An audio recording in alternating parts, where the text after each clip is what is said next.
Hello, my name is David Curran, and in this video I'm going to describe what I would do if I was in a lucky position that I had a load of old chat logs, a load of old information, and I could use that to help me build a chatbot.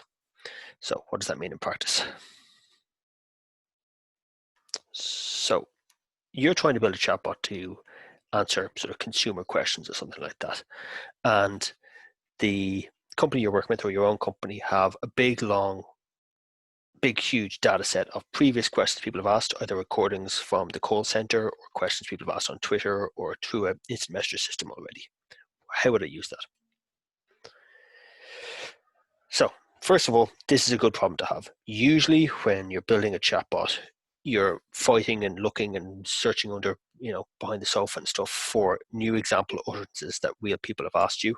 If it is the case where you can find real users' utterances, real users, what they ask in a good format, in a blog or a JSON format or something that you can easily parse out, that's great. It's not common, but it does happen. So again, just a reminder here of what we're talking about chatbots is, in a chatbot, you've got 50 to 100 intents, things the chatbot can realize you're trying to do. These are about the 10, maybe 20 big topics in a domain. In banking, that would be your account or your card or, things that stuff happens to. And the 5 or 10 things you do to that stuff. So, you cancel a card, you reorder a card, you check an account's balance, the things that you do to it. You combine those two together and you get an intent. You're probably talking business to consumer, because if you think about it, if it's the sort of job where you'll be able to answer the questions after a few weeks of working in the call center, you might be able to get a chatbot to do it. If it's one of these really technical, level 3, level 4 call center jobs, you need to know so much information that it's just not a chatbot's domain. Chatbot's domain is really simple questions that are really common, answered to save time for the people to answer more complicated questions. Okay, so again, this is another way of putting this, of the long tail, the Pareto principle. You only want to cover the big rocks, right? You get the most popular 50, maybe 100 types of questions people ask about, and let normal people do the rest, usually in a chatbot, or hand it over in some way, send an email or do something. If you concentrate on those, the 20% of questions, 20% of questions that turn up 80% of the time, that's what you're aiming for. Okay. Second thing to remember here is, not all classification works like this, but it's a good way to think about it. You've got stuff that's obviously one intent and stuff that's obviously another intent. Checking your account balance, there's some ways you could say it that are really, really obvious, and some ways that'd be kind of hard. And closing your account, there's some ways you could say it, some ways that are really hard. And at a certain point in your training, you don't care about another really obvious way to check your account balance. You're in the middle of the blue there. You're not going to make a mistake. You're going to be high confident what it is. What you care about is the ones that are closer to the edge, closer to the mixing up the two, because that's what gives the classification engine new information. So keep in your mind that telling the chatbot or informing the chatbot or putting into the data of the chatbot something it already knows, something it would already get right, doesn't help that much after a certain point.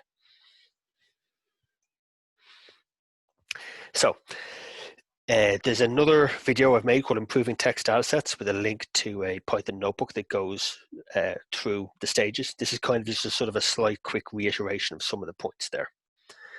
Say you manage to extract the conversations from logs. Phone logs are very good if you can get them. You can't always get them. Chat logs are really good, as in if someone is already talking on Instant Messenger or Facebook Messenger or WhatsApp or whatever, if you can get those logs, that's really good.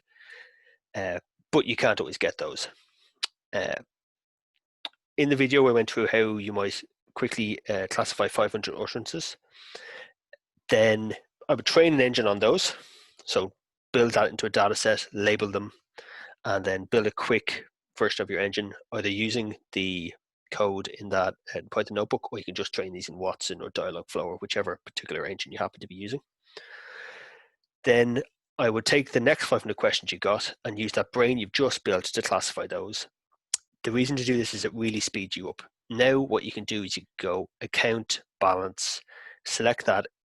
So when this new workspace has been classified, been labeled by this new brain you've built, it'll output a spreadsheet. I'll show you what that looks like in a minute. And then you can go through that quickly and say account balance, select that in your spreadsheet. Is this account balance? Yes. Is this account balance? Yes. Is this account balance? Yes. Is this account balance? No. And by changing the question from one question of which one of the 100 intents is this particular utterance the person has to, is it this one intent? Is it this one intent? Is it this one intent? You can kind of turn it into a batch mode problem, and you go about maybe 5 times faster than you go trying to think of what possible intent it could be.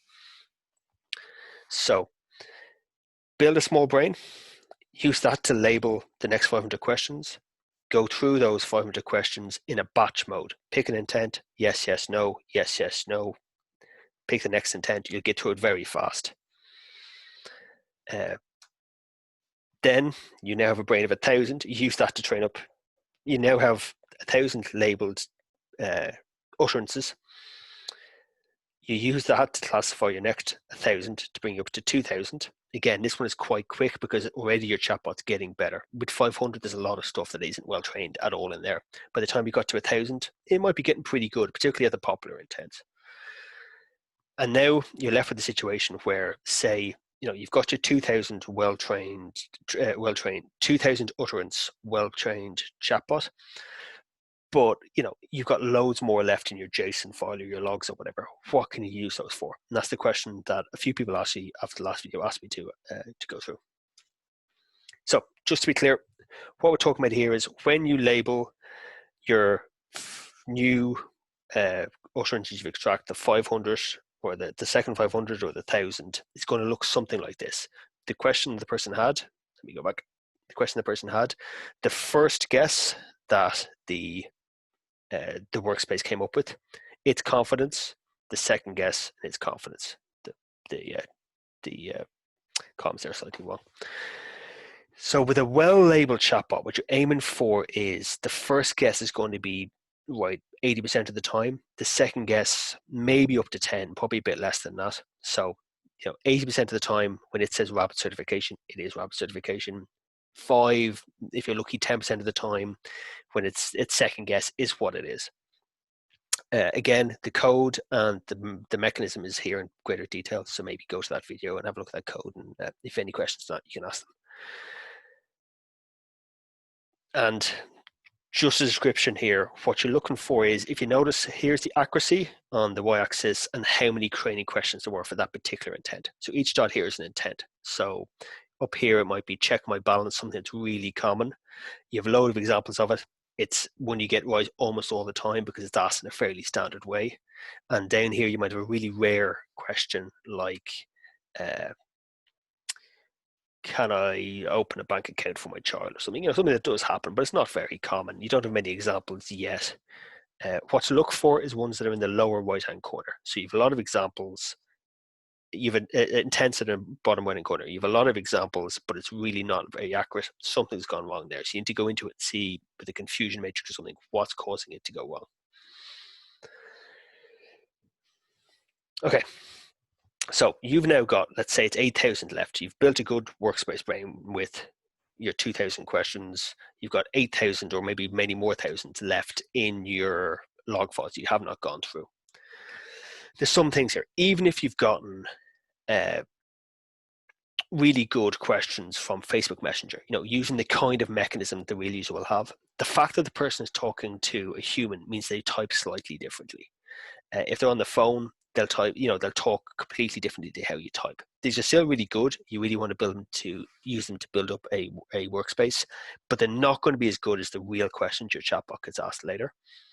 And because of that, you can't spend the rest of your life going through the remaining thousands and thousands of questions thinking it's always going to improve things. There's going to be a leveling off how much extra you get per 1,000, new questions you add in of these not exactly realistic chatbot questions, if you know what I mean. There is other work to do. There's another talk I gave earlier about all the different steps you have to do in making a chatbot. So remember, there is other work to do here. You need to do your chit chat, your hellos, your goodbyes, the scope, where people ask about the chatbot. What can I ask you? What do you cover? These sorts of questions. Bot control, where people say, I want to go to an agent, or you've gotten that wrong, or you've gotten that right, or those sorts of things where someone is talking to the bot in a way you mightn't expect, and even just dialogues where like the real value comes in. So you have to make a decision based on uh, your intuition a lot of the time of whether you keep diving through the thousands and thousands of questions you have there at the moment, whether you move on to something else at the moment, and if you have more time later, come back and go mining into the records. I would say if you have 2,000, go through the steps I mentioned about how to clean up a data set. Make sure your data set's good.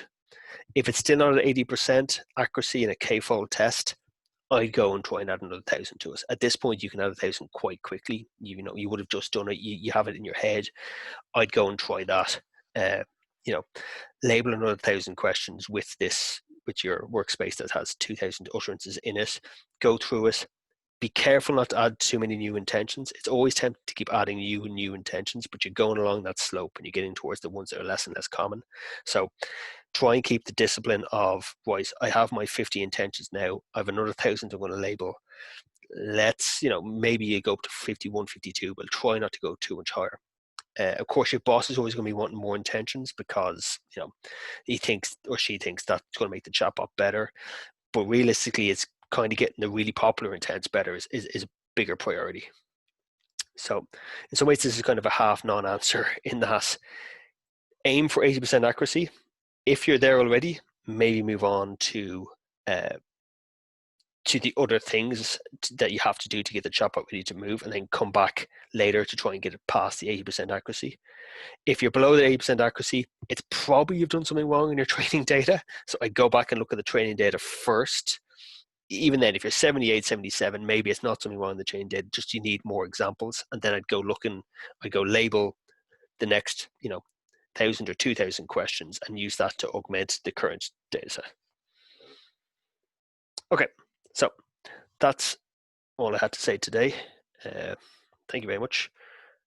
And if you have any more questions, please put them in the comments, and hopefully I'll see you soon. Bye-bye.